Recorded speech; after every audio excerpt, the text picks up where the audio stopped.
लोकवाणी 9वीं कक्षा chapter number 7 छोटा जादूगर। इसके लेखक हैं जयशंकर प्रसाद। उनका परिचय।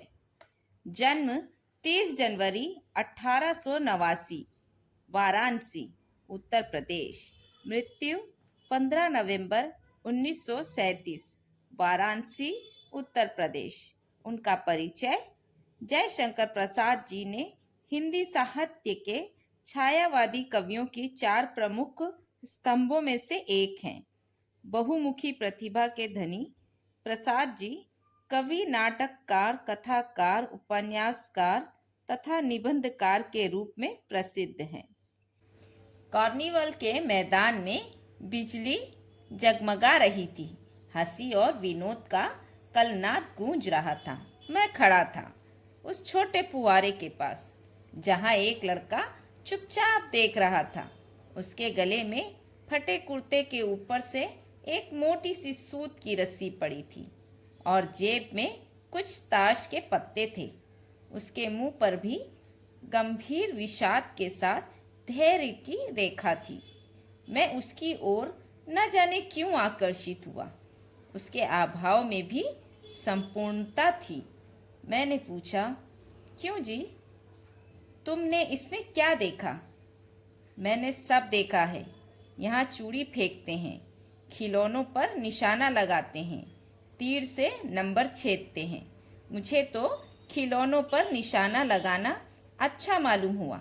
जादूगर तो बिल्कुल निकम्मा है।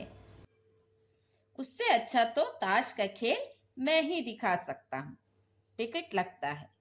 मैंने कहा, तो चलो, मैं वहां पर तुमको ले चलूं। मैंने मन ही मन में कहा, भाई, आज के तुम ही मित्र रहे। उसने कहा, वहां जाकर क्या कीजिएगा? चलिए निशाना लगाया जाए। मैंने उससे सहमत होकर कहा, तो फिर चलो, पहले शरबत पी लिया जाए। उसने स्वीकार सूचक सिर हिला दिया। मनुष्यों की भीड़ से जाड़े की संध्या भी वहां गर्म हो रही थी। हम दोनों शरबत पीकर निशाना लगाने चले। रास्ते में ही उससे पूछा, तुम्हारे और कौन हैं? माँ और बाबूजी। उन्होंने तुमको यहाँ आने के लिए मना नहीं किया? बाबूजी जेल में हैं। क्यों? देश के लिए, वह गर्व से बोला। और तुम्हारी माँ? वह बीमार है और तुम तमाशा देख रहे हो। उसके मुंह पर तिरस्कार की हंसी फूट पड़ी। उसने कहा, तमाशा देख नहीं, दिखाने निकला हूं। कुछ पैसा ले जाऊंगा तो माँ का पथ्य दूंगा। मुझे शरबत न पिलाकर आपने मेरा खेल देखकर मुझे कुछ दे दिया होता तो मुझे अधिक प्रसन्नता होती। मैं आश्चर्य में उस 13-14 वर्ष के लड़के को देखने लगा। हाँ, मैं सच कहता हूँ बाबूजी, माँ जी बीमार हैं, इसलिए मैं नहीं गया। कहाँ? जेल में। जब कुछ लोग खेल तमाशा देखते ही हैं तो मैं क्यों ना दिखाकर माँ की दवा करूं और अपना पेट भरूं। मैंने दीर्घ निश्वास लिया। चारों ओर बिजली के लट्टू नाच रहे थे। मन व्यग्र हो उठा। मैंने उससे कहा, अच्छा चलो, निशाना लगाया जाए। हम दोनों उस जगह पर पहुंचे जहां खिलौनों को गेंद से गिराया जाता था। मैंने 12 टिकट खरीदकर उस लड़के को दिए। वह निकला पक्का निशानेबाज। उसकी कोई गेंद खाली नहीं गई। देखने वाले दंग रह गए। उसने 12 खिलौनों को बटोर लिया, लेकिन उठाता कैसे? कुछ मेरे रुमाल में बंधे, कुछ जेब में रख लिए गए। लड़के ने कहा, बाबूजी, आपको तमाशा दिखाऊंगा, बाहर आइए, मैं चलता हूँ। वह 9-2-11 हो गया। मैंने मन ही मन कहा, इतनी जल्दी आंख बदल गई। मैं घूमकर पान की दुकान पर आ गया। पान खाकर बड़ी देर तक इधर उधर टहलता देखता रहा। झूले के पास लोगों का ऊपर नीचे आना देखने लगा। अकस्मात किसी ने ऊपर के हिंडोले से पुकारा, बाबूजी। मैंने पूछा, कौन? मैं हूँ, छोटा जादूगर। कोलकाता के सुरमई बोटैनिकल उद्यान में लाल कमलिनी से भरी हुई एक छोटी सी मनोहर झील के किनारे घने वृक्षों की छाया में अपनी मंडली के साथ बैठा हुआ मैं जलपान कर रहा था। बातें हो रही थीं। इतने में वही छोटा जादूगर दिखाई पड़ा। हाथ में 4 खाने की खादी का झोला, साफ जांघिया और आधी बाहों का कुर्ता, सिर पर मेरा रुमाल सूत की रस्सी में बंधा हुआ था। मस्तानी चाल से झूमता हुआ आकर कहने लगा, बाबूजी नमस्ते। आज कहिए तो खेल दिखाऊं? नहीं जी, अभी हम लोग जलपान कर रहे हैं। फिर इसके बाद क्या गाना बजाना होगा बाबूजी? नहीं जी, तुमको क्रोध से मैं कुछ और कहने जा रहा था। श्रीमती ने कहा, दिखाओ जी, तुम तो अच्छे आए, भला कुछ मन तो बहले। मैं चुप हो गया, क्योंकि श्रीमती की वाणी में वह माँ की सी मिठास थी जिसके सामने किसी भी लड़के को रोका नहीं जा सकता। उसने खेल आरंभ किया। उस दिन कार्निवल के सब खिलौने खेल में अपना अभिनय करने लगे। भालू मनाने लगा, बिल्ली रूठने लगी, बंदर घुड़कने लगा, गुड़िया का ब्याह हुआ, गुड्डा वर सयान निकला। लड़के को वाचालता से ही अभिनय हो रहा था। सब हंसते हंसते लोटपोट हो गए। मैं सोच रहा था, बालक को आवश्यकता ने कितना शीघ्र चतुर बना दिया। यही तो संसार है। ताश के सब पत्ते लाल हो गए, फिर सब काले हो गए। गले के सूत की डोरी टुकड़े टुकड़े होकर जुट गई। लट्टू अपने से नाच रहे थे। मैंने कहा, अब हो चुका, अपना खेल बटोर लो, हम लोग भी अब जाएंगे। श्रीमती ने धीरे से उसे 1 रुपया दे दिया। वह उछल उठा। मैंने कहा, लड़के, छोटा जादूगर कहिए, यह मेरा नाम है, इसी से मेरी जीविका है। मैं कुछ बोलना ही चाहता था कि श्रीमती ने कहा, अच्छा तुम इस रुपए से क्या करोगे? पहले पेट भर पकौड़ी खाऊंगा, फिर एक सूती कंबल लूंगा। मेरा क्रोध अब लौट आया। मैं अपने पर बहुत क्रोधित होकर सोचने लगा, ओह, मैं कितना स्वार्थी हूँ। उसके 1 रुपए पाने पर मैं ईर्ष्या करने लगा था। वह नमस्कार करके चला गया। हम लोग लता कुंज देखने के लिए चले। उस छोटे से बनावटी जंगल में संध्या साए साए करने लगी थी। आस्था चलगामी सूर्य की अंतिम किरण वृक्षों की पत्तियों से विदाई ले रही थी। एक शांत वातावरण था। हम लोग धीरे धीरे मोटर से हावड़ा की ओर जा रहे थे। रह रह कर छोटा जादूगर स्मरण हो रहा था। सचमुच वह झोपड़ी के पास कंबल कंधे पर डाले खड़ा था। मैंने मोटर रोककर उससे पूछा, तुम यहाँ कहाँ? मेरी माँ यही है ना? अब उसे अस्पताल वालों ने निकाल दिया है। मैं उतर गया। उस झोपड़ी में देखा तो एक स्त्री चिथड़ों में लदी हुई कांप रही थी। छोटे जादूगर ने कंबल ऊपर से डालकर उसके शरीर से चिमटते हुए कहा, माँ। मेरी आंखों में से आंसू निकल पड़े। बड़े दिन की छुट्टी बीत चली थी। मुझे अपने ऑफिस में समय से पहुंचना था।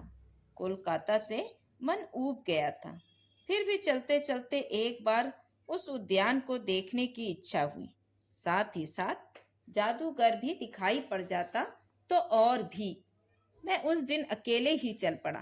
जल्द लौट आना था। 10 बज चुके थे। मैंने देखा कि उस निर्मल धूप में से सड़क के किनारे एक कपड़े पर छोटे जादूगर का रंगमंच सजा था। मोटर रोककर उतर पड़ा। वहां बिल्ली रूठ रही थी। भालू मनाने चला था। ब्याह की तैयारी थी। सब होते हुए भी जादूगर की वाणी में वह प्रसन्नता की तरी नहीं थी। जब वो औरों को हंसाने की चेष्टा कर रहा था, तब जैसे स्वयं कांप जाता था, मानो उसके रोए रो रहे थे। मैं आश्चर्य से देख रहा था। खेल हो जाने पर पैसा बटोर कर उसने भीड़ में मुझे देखा। वह जैसे क्षण भर के लिए स्फूर्तिमान हो गया। मैंने उसकी पीठ थपथपाते हुए पूछा, आज तुम्हारा खेल जमा क्यों नहीं? माँ ने कहा है आज तुरंत चले आना, मेरी घड़ी समीप है। अविचल भाव से उसने कहा। तब भी तुम खेल दिखाने चले आए? मैंने कुछ क्रोध से कहा। मनुष्य के सुख दुख का माप अपना ही साधन तो है, उसी के अनुपात से वह तुलना करता है। उसके मुंह पर वही परिचित तिरस्कार की रेखा फूट पड़ी। उसने कहा, क्यों ना आता? और कुछ अधिक कहने में जैसे वह अपमान का अनुभव कर रहा था। क्षण क्षण मुझे अपनी भूल मालूम हो गई। उसके झोले को गाड़ी में फेंक कर उसे भी बैठाते हुए मैंने कहा, जल्दी चलो। मोटर वाला मेरे बताए हुए पथ पर चल पड़ा। मैं कुछ ही मिनटों में झोपड़ों के पास जा पहुंचा। जादूगर दौड़कर झोपड़े में माँ माँ पुकारते हुए घुसा। मैं भी पीछे था, किंतु स्त्री के मुंह से बे निकल कर रह गया। उसके दुर्बल हाथ उठकर गिरे। जादूगर उससे लिपट कर रो रहा था। मैं स्तब्ध था। उस उज्जवल धूप में समग्र संसार जैसे जादू सा मेरे चारों ओर नृत्य करने लगा।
अगर आपको हमारा वीडियो पसंद आता है तो लाइक, सब्सक्राइब, शेयर और कमेंट करना ना भूलें।